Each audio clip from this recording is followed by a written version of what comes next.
Hi everyone, this is HeeroJay, and this is a Let's Play of Streets of Rage Remake, a game 8 years in development, made by Bomberman Games.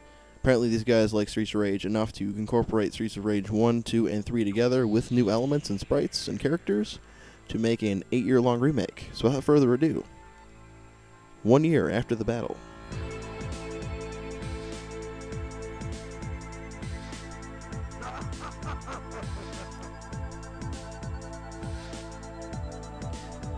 This city was once a happy, peaceful place, until one day, a powerful criminal organization took over. Mr. X, the syndicate boss believed completely destroyed by 3 young vigilantes, has come back to life stronger than ever. This new vicious syndicate soon had control of the government and even the police force. The city became a center of violence and crime where no one is safe. Adam, Axel, and Blaze set out to save the city. Joined by Axel's friend Max, a wrestler, Adam's kid brother Skate, and Zan, a former investigator from Rabasi. They are willing to risk anything, even their lives, on the Streets of Rage. Streets of Rage Remake. So, again, I'm HeeroJay, and with me I have FatherCorasante. one of the greatest duos of all time, playing Streets of Rage Remake. So what I'm going to go through first is our control schemes. I'm using a Super Nintendo controller through a USB-style converter, and he's using a Logitech standard dual-axis USB controller. And we're showing you the profile editor, allowing you to put in your information, so if you have to continue out, which we have to do, you can change the platelet of your character to change the color of his or her clothing, and he does the same thing. We've got birthdays and stuff in there, so when we boot up the game, we can go, okay, I want to be this character with this style clothing. Makes it very convenient. And I'm scrolling through the options here. If you don't have a friend, you can play with the CPU and set them up, which is kind of good, actually, because this game is better to beat with somebody. And I scrolled up the shop temporarily so you could see that you unlock more stuff once you beat the game. I'm scrolling through the color choices there, and so is he. I'm going to go with Bumblebee, yellow and black, and he's going to stick with Commando, green. Opening cutscene. This is the situation. We have a patrol car, a helicopter, and several rocket launchers. Ammo is limited, so use it wisely. You'll only have support in accessible places. Understood. With Blaze's help, I've drawn a map with our main targets. We know that Mr. X is behind this, but we can't touch him. Can't touch him. He's bribed city officials, the police, and cleared his reputation thanks to public acts of generosity. Like the new baseball stadium, ... The stadium, eh? Let's kick his ass once and for all. Like a true black guy. Right on, bro. Yeah, he doesn't belong in here. Now we're talking. Ha-ha! Dangly parts. So the route map allows you to pick between different starting locations. As you can see, there's 4 different red dots. And there's 8 different endings to this game, but since we played a lot of Streets of Rage 1 growing up on Sega, we're going to go with the Streets of Rage 1 route tonight. Maybe later on in the future we'll run through the other 8 possible endings, but we'll start with 1 for now. So the BGM is shown on the bottom, and there's been a lot of remixes, a lot of changes to the music. General premise of Streets of Rage is that it's a classic side-scrolling beat-em-up. There's usually a mini-boss at the end of each level. There's 7, 8, or 9 levels depending on the game and the version you're playing. And the health bars are on the top along with points. And certain X points will get you a new life, represented by the X5. Added to the remake that wasn't in Streets of Rage 1, you can see the flashing bars in the center above the time there. That's your special bar. You have a special button which was introduced in Streets of Rage 2. That will allow you to do a semi-powerful attack using your special meter, but if you use it after your special bar has gone down, it will take health away. And new to Streets of Rage 1 and new to the remake is you can see the enemy's health as you're beating them, along with weapon health around you. So as you can see, he just kicked 2 phone booths down and their health went away and died. And the same thing goes for weaponry there. He's going to pick up a beer bottle in a second. And normally in Streets of Rage 2 or 3, as you would use it, the health would go down and eventually go away. But since we played a lot of Streets of Rage 1, we prefer the Streets of Rage 1 style of picking up items, is that you can use them as much as you want until you drop them twice. And once you drop them twice, they disappear and go away forever. So in theory, you can keep something like a pipe or a baseball bat until the end of the level, which really comes into play against fighting the mini-bosses. So overall, I find Streets of Rage to be a fun game. Again, I played 1 more than I did 2 and 3, mainly for its classic replay value and its ability to cheat the system a little bit. I introduced something called the slow punch in a little bit, and that's basically slowly hitting the attack button so you can keep somebody in combat rather than beating them 3 or 4 times instead of them flying across the screen. And other strategies come into play as Mr. FatherCorasante will bust out. He's a big fan of the suplex, so go ahead and tell him why exactly you like suplexing him so much. The suplex is a pretty good source of damage. To get the grapple on the front, sometimes enemies will have enough health that you want to hit them first. Hit them with 1 strike when you grapple them, then jump behind and suplex them, and that can usually finish off even some of your stronger enemies. But the game kind of lets you get away with whatever you want with suplexes. As you can see, even when I've got the pipe, if I grapple someone, I can still jump behind them and suplex them, and all of a sudden they're on the ground and I'm standing back up holding the pipe again like freaking magic. It's just the way it works. It's a very powerful move, and it's a good disabler. And pretty much the opposite to the suplex would be the front throw, which can be useful. Try not to throw them into your teammate, because that will hurt him. But you can throw them into other enemies, and before you know it, you got a whole crowd of people knocked down and hurt, and it can be pretty useful at times. So generally, our main concept when playing Streets of Rage is constant teamwork, 100% constant teamwork. You can see the beef there chilling in the top right corner. Once I get up, he's going to say, okay, yeah, you're a little bit lower on health, go ahead and grab this one. Suplex out the ass.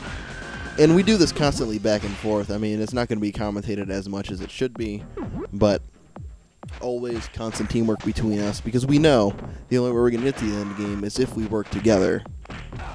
The settings we have are set up on, we have 5 lives with 2 continues. That's the biggest they'd allow us to have in this mode. In original Streets of Rage, you'd have 7 with 2, so we were able to make it slightly farther in the original, but we still end up completing it, so it's not so bad. You can see the items that the enemies are randomly dropping. That wasn't present in original Streets of Rage. But anyway, boss battle, we got the guys with boomerangs. And the strategy behind this is use your special so you don't lose it when you die. Because each time you spawn with a new life, you get a special.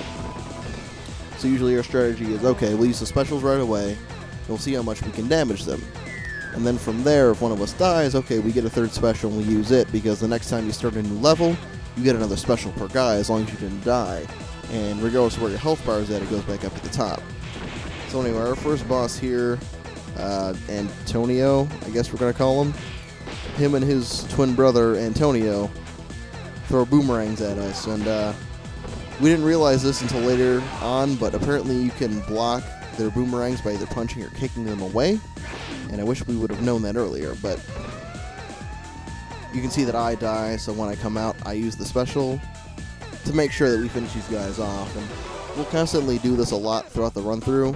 Special kill them both. Now, we'll do this throughout the run-through to make sure that, see, he doesn't lose his 5th life, so that way, when he respawns, he's going to have a full health there.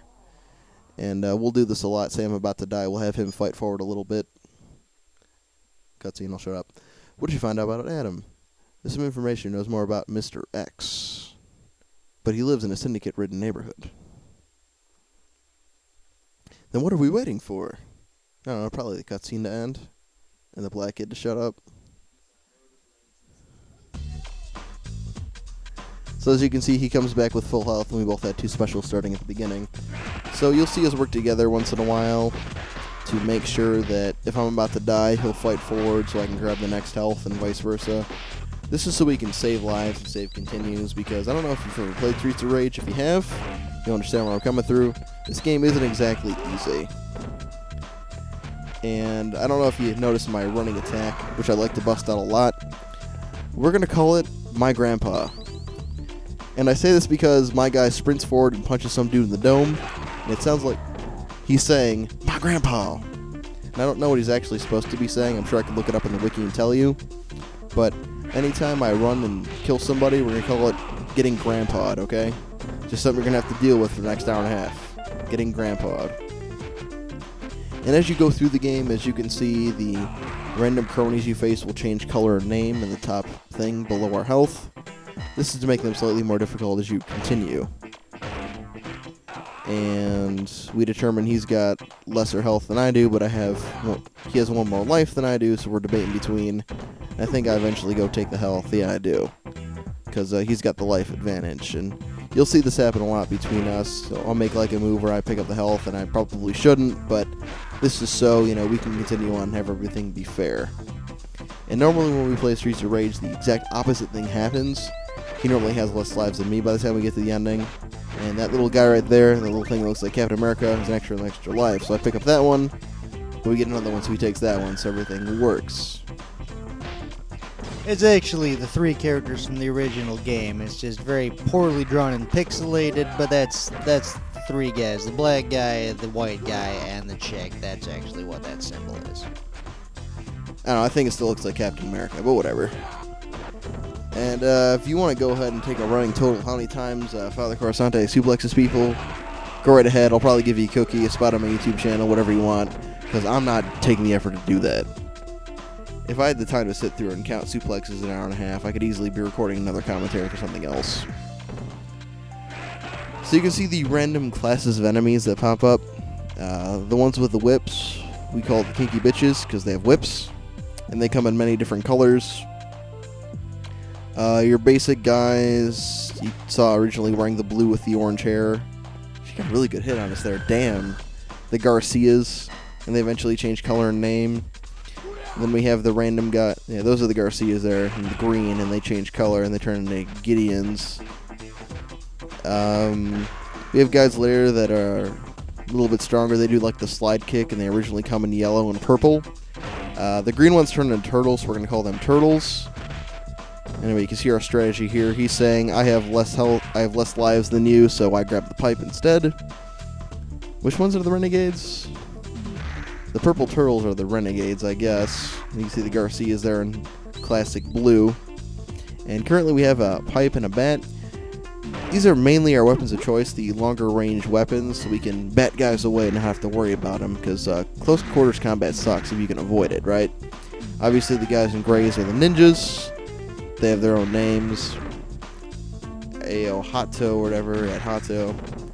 And Stefano are the advanced Garcias, who apparently are from Little Italy in New York. That's what it looks like to me anyway. They're from Jersey. It's a Jersey thing. Stefano, eh? No. Get your Jersey Shore out of my Streets of Rage. I don't think so. That's not how this works. And we got the clown-looking guy, the Jacks. They juggle fire axes and regular axes. And they're an overall pain in the ass, but pipes will fix everything we need.